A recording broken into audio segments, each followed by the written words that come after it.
Oke, bismillahirrahmanirrahim. Assalamualaikum warahmatullahi taala wabarakatuh. Kembali lagi di channel Rifki Akbari Hukum Keluarga, channel yang siap mengawal teman-teman untuk bergabung menjadi keluarga besar Mahkamah Agung. Oke guys, kali ini kita ngejawab dari @user_pd7vu8hz4t. Bang, tips selanjutnya adakah buat yang nggak lolos biar tetap semangat? Jadi buat yang nggak lolos, ya wajar lah kalian nggak lolos. Kalian berarti etos belajarnya kurang. Ya itu kurang. Nih aku ceritakan ya, salah satu temanku ya. Dia itu sudah beli paket. Akhirnya keterima dia di PNS nih, Cakim di Samarinda. Dia itu beli paket seharga 7-8 juta. Paket belajar tryout itu nah. 7-8 juta. Kalau kalian yang cuman dari beli yang 100.000 terus yang ikut TO online gitu kan. Kalau kalian nggak lulus ya wajar aja gitu ya. Karena dia ngeluarinnya 7-8 juta baru dia lulus. Terus yang selanjutnya dia itu belajar dari jam 8 malam sampai jam 2 pagi itu. Jam 8 sampai jam 2 pagi. Terus bangun jam 5 subuh. Sholat, habis sholat dia belajar yang sampai pagi sebelum kerja baru dia ngantor. Bahkan kadang di kantornya sebelum pulang kerja dia masih belajar lagi nih baru dia pulang. Gitu terus tiap hari. Nah itu ku kasih lihat ya, itu gambaran mereka yang lulus. Belajarnya tuh super duper gitu loh. Kalau kita yang kayak wah gue gak ada persiapan nih, cuman belajar dari YouTube, cuman dari buku, itu tergantung keberuntungan aja gitu. Kalau bener-bener kalian pengen jadi PNS ya seperti itu. Terus gimana bang, berarti salah?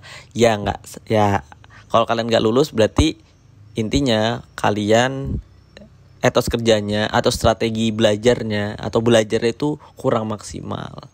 Wajar dong, belajar kurang maksimal maka tidak lulus CPNS.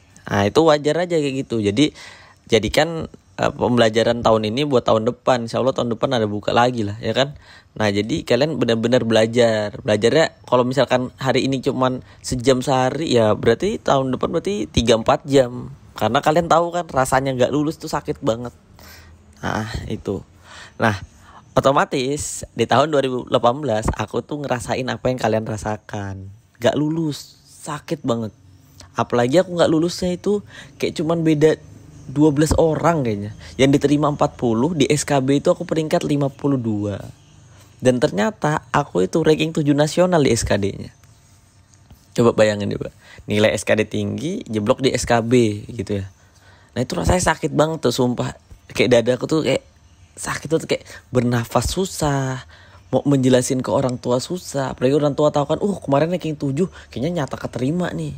Bayangin aja gitu kan, ranking 7 kok bisa lewat dari 40 gitu loh. Kalau misalkan langsung jadi peringkat 100 saya gak apa-apa. Ini 52 itu kayak tipis-tipis aja gitu, 12 orang lagi kan. Nah itu nyesek banget aku gitu loh. Sudah habis itu keluar duit lagi ke Banjarmasin dari Balikpapan itu 5 jutaan lah habis sudah. 5 jutaan tidur di sembarang tempat.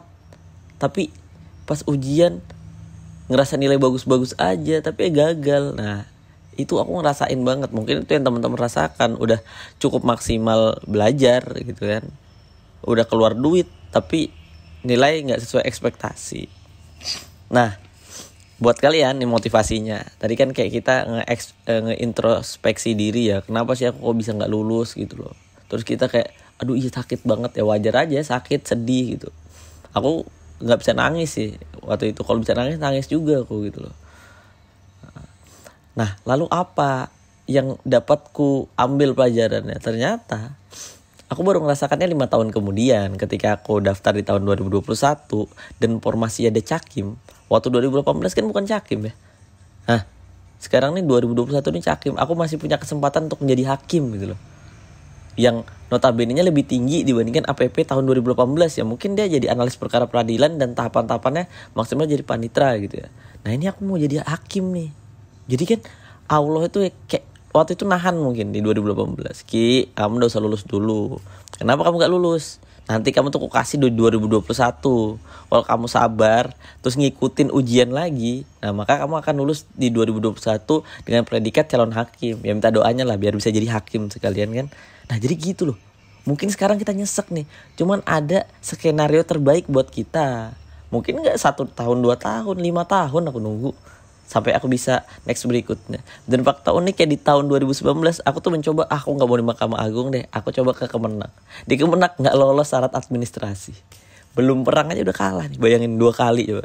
Yang satu udah perang di ujung gagal, yang kedua belum perang udah kalah. Nah alhamdulillah ini ketiga lulus gitu kan. Nah jadi apa buat kalian yang gagal tahun ini, jangan sedih betul, jangan diratapi. Kenapa? Karena kalian itu masih punya skenario terbaik terindah di masa-masa depan. Mungkin bisa jadi nanti pas ada pembukaan calon hakim, ya kan? Jadi kalian itu memang mentalnya bukan nggak cocok jadi jabatan fungsional. Kalian yang nggak lulus tahun ini mungkin itu punya ambisi, punya mental itu yang layak sebagai hakim atau layak sebagai jaksa gitu kan. Jadi nanti pas pembukaan hakim atau jaksa kalian daftar, maka kalian lolos gitu lah. Ya.